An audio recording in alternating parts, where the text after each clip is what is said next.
गर्भ संस्कार एक बहुत ही पवित्र और प्रभावशाली प्रक्रिया होती है। इसमें माँ के विचार, भावनाएं, खान पीन, संगीत, कहानियों का प्रभाव बच्चे के मानसिक बौद्धिक विकास पर गहराई से पड़ता है।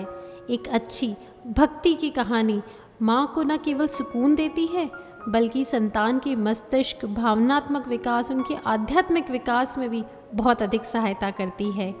आइए आज एक ऐसी ही विशेष कथा संतान को सुनाते हैं।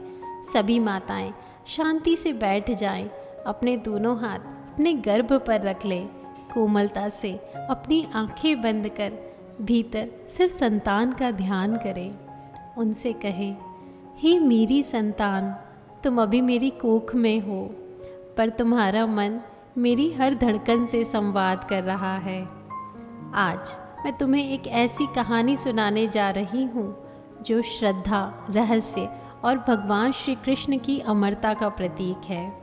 तुम जानते हो, भगवान श्री कृष्ण का हृदय आज भी इस धरती पर धड़क रहा है। हाँ, सचमुच इस संसार में एक ऐसी जगह है जहाँ भगवान का दिल आज भी जीवंत रूप में मौजूद है। ये स्थान और कोई नहीं, उड़ीसा का जगन्नाथपुरी का मंदिर है। यहाँ हर धड़कन में श्री कृष्ण की उपस्थिति महसूस होती है। आज मैं तुम्हें उस चमत्कारी कथा को भी बताऊंगी जिसमें तुम जानोगे कि कैसे मूर्ति के भीतर भगवान श्री कृष्ण का जीवित हृदय मौजूद है। आओ, आज मैं तुम्हें यह बहुत ही अद्भुत कथा सुनाती हूँ, तुम इसे ध्यान से सुनना। उड़ीसा, जहाँ भगवान जगन्नाथ अपने भाई बलभद्र और बहन सुभद्रा के साथ विराजमान है। अधिकतर जगह भगवान की मूर्त धातु से बनी होती है, पर यहाँ लकड़ी से बनी है और इसीलिए हर 12 वर्ष में एक अनुष्ठान होता है जिसे नव कलेवर कहा जाता है। इस अनुष्ठान में भगवान की पुरानी मूर्तियों को नई मूर्तियों में बदल दिया जाता है। पर हाँ, एक ऐसा अंग है जो कभी नहीं बदलता, भगवान श्री कृष्ण का धड़कता हृदय। इसे ब्रह्म तत्व भी कहा जाता है। बताया जाता है, जब पुरानी मूर्तियों को नई मूर्तियों में बदलते हैं तो यह ब्रह्म तत्व को निकालकर नई मूर्तियों में डाल दिया जाता है। पर बदलते समय मंदिर के चारों ओर गहरा सन्नाटा फैल जाता है। शहर की बिजली काट दी जाती है। सीआरपीएफ का सख्त पहरा होता है। जो पुजारी जी कलेवर को बदलते हैं उनकी आंखों पर भी पट्टी बांध दी जाती है और इस पवित्र तत्व को देखना मृत्यु के समान माना जाता है। इसे आज तक किसी ने नहीं देखा। पर हाँ, जिन पुजारी ने इन ब्रह्म तत्व को बदला है वे बताते हैं कि उन्हें कुछ नरम, उछलती, धड़कती चीज़ महसूस होती है, जैसे सचमुच भगवान का दिल धड़क रहा हो। इसकी एक कहानी भी बताई जाती है। बताते हैं कि महाभारत का महासंग्राम समाप्त हो चुका था। धर्म की रक्षा के लिए भगवान श्री कृष्ण ने अपना संपूर्ण जीवन अर्पित कर दिया था। द्वारका का अंत समीप था। यदुवंशों में आपसी कलह फैल चुका था।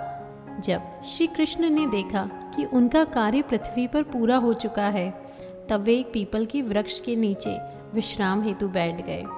उसी समय जरा नामक एक शिकारी ने उनके पैर को ब्रह्मवश हिरण का पैर समझा और उस पर तीर चला दिया, जो उनके चरणों पर जाकर लगा।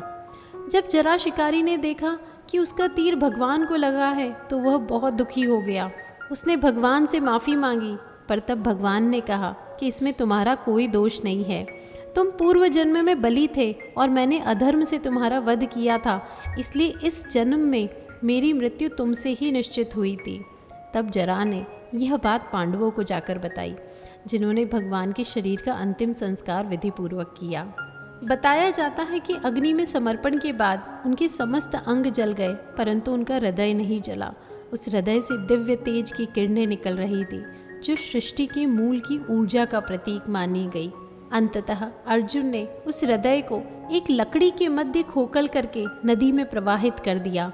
अब वह हृदय समुद्र की गहराइयों के बीच था, पर वह कोई सामान्य लकड़ी तो थी नहीं, क्योंकि उसमें स्वयं श्री कृष्ण का चैतन्य समाया हुआ था। कुछ काल के पश्चात भगवान ने अपने प्रिय भक्त अवंतिका के राजा इंद्रद्युम्न को स्वप्न में दर्शन दिए और बताया, एक दिव्य लकड़ी को वे पुरी के समुद्र तट से प्राप्त करेंगे। उनसे 3 मूर्तियां बनानी हैं। राजा को वह लकड़ी मिल गई, लेकिन मूर्ति निर्माण का कार्य कोई साधारण मूर्तिकार नहीं कर सकता था।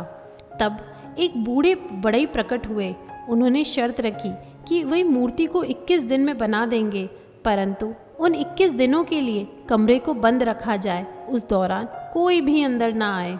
राजा ने शर्त स्वीकार कर ली। कुछ दिन तक कमरे से हथौड़ों और औजारों की आवाज़ आती रही, लेकिन एक दिन जब वो आवाज़ बंद हो गई, राजा चिंतित हो गए।